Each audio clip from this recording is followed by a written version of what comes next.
គ្រប់ជ្រាបសួរប្រិមិត្តដែលគ្រប់គ្រងជាមួយខ្ញុំបាទ DJ KH ពិតជានឹងក្រៅមេឃរំជួយដីលបាំងធរណីនេះគឺជាទស្សនវិជ្ជាមើលពីសមុទ្រទៅនៅភ្នំបូកគោ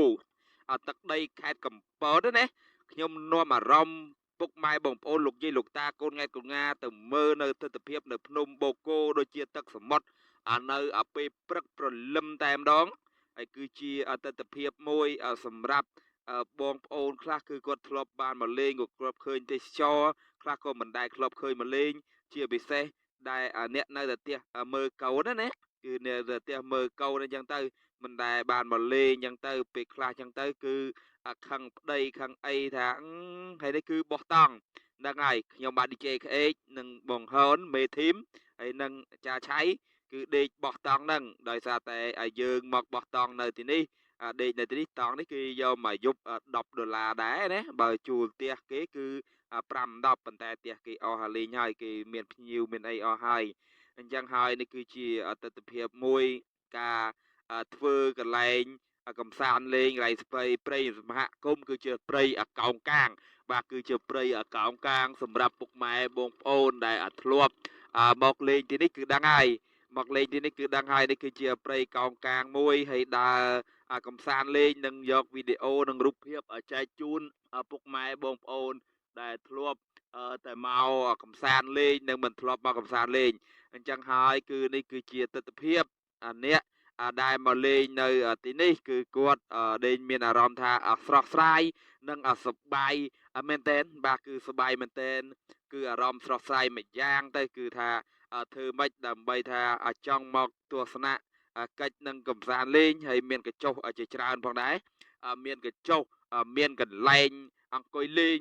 មានកន្លែងដែលមានទឹកឡើងទឹកស្រកដោយសារនៅទីនេះគឺជាទេសភាពមួយដ៏ស្រស់ស្អាតសម្រាប់សហគមន៍ព្រៃកោងកាងនៅខេត្តកំពតហើយលើកទី1របស់ខ្ញុំហើយដែលខ្ញុំមកទីនេះអញ្ចឹងហើយតើដេញការមកមើលកំសាន្តលេងនៅទីនេះគឺ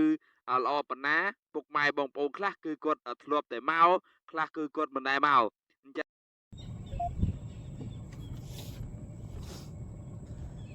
ជំរាបសួរពុកម៉ែបងប្អូនបាទលោកយាយលោកតាអ៊ំពូមីនទាំងអស់គ្នាថ្ងៃនេះគឺខ្ញុំបាទ DJ KH មកដល់ព្រៃសហគមន៍នៅខាងទឹកដីខេត្តកំពតណាលើកទី1ហើយដែលខ្ញុំមកដល់ទីនេះគឺការធ្វើកន្លែងឲ្យខាងភ្ញៀវទេសចរនិងប្រជាពលរដ្ឋខ្មែរមិនថាបរទេសគឺបងប្អូនដែលគាត់ធ្លាប់មកលេងនេះណាហើយដូចជាថ្ងៃមិញនេះគឺមិនធម្មតាទេប្រជារក្រៅមានរំជួយដីលំបាំងធរណីដែលបងហនគាត់ដេញកក់កន្លែងផ្ទះដែលគេស្នាក់នៅណាតាំងពីថ្ងៃប៉ុន្តែគឺអស់ដោយសារទីនេះមានភ្ញៀវទេសចរចេញចូលហើយចឹងហើយបងប្អូនដែលឃើញវីដេអូខ្ញុំហើយជួយចែកចម្លែកនឹងបើឃើញជួយឲ្យមេដៃមេជើងមួយផងដោយសារតែយើងរាល់ថ្ងៃដើរលើដោយសារតែ Facebook ហ្នឹងហើយបាទដោយសារតែ Facebook YouTube និង TikTok នេះហើយចឹងហើយដែលខ្ញុំអាចតដំណើរដើរបានជារៀងរហូតដែលឆ្ងាយពីស្វាយរៀងមកកំពតចេញពីកំពតទៅកំពង់សោមអញ្ចឹងហើយគឺយើងតស៊ូជាមួយ Facebook តែ Facebook មួយរយៈនេះគឺដេញរៀងអន់ថយជាងមុនដោយសារសន្ទុះទៅលើ TikTok ជាងអញ្ចឹងហើយគឺ Facebook រៀងធ្លាក់ហើយបើ YouTube ភាគច្រើនបងប្អូនខ្លះមកនិយាយថាមួយអាទិត្យបងប្អូនខ្លះមិនទាន់ចូលមើល YouTube ទេអញ្ចឹងគឺសន្ទុះនៃការធ្លាក់ TikTok ដេញកាលមុនគឺ TikTok មិនសូវមានអ្នកមើលឥឡូវ TikTok អ្នកមើលច្រើនប៉ុន្តែបាត់ Facebook អ្នកមើលរៀងតិចបើ YouTube មិនសូវមានអ្នកមើលទេអញ្ចឹងហើយគឺវិស័យរាល់ថ្ងៃដែលសន្ទុះដែលខ្លាំងជាងគេគឺ TikTok ហើយខ្ញុំបាទ DJ KH មកដល់ទីនេះបាទនឹងនាំពុកម៉ែបងប្អូនដែលកំពុងតែដេញឆ្ងល់ថានៅទីណាខ្ញុំក៏មិនដឹងថានៅទីណាដែរកំពុងតែអាលើដែរគឺមិនដឹងនៅទីណាទេដោយសារតែ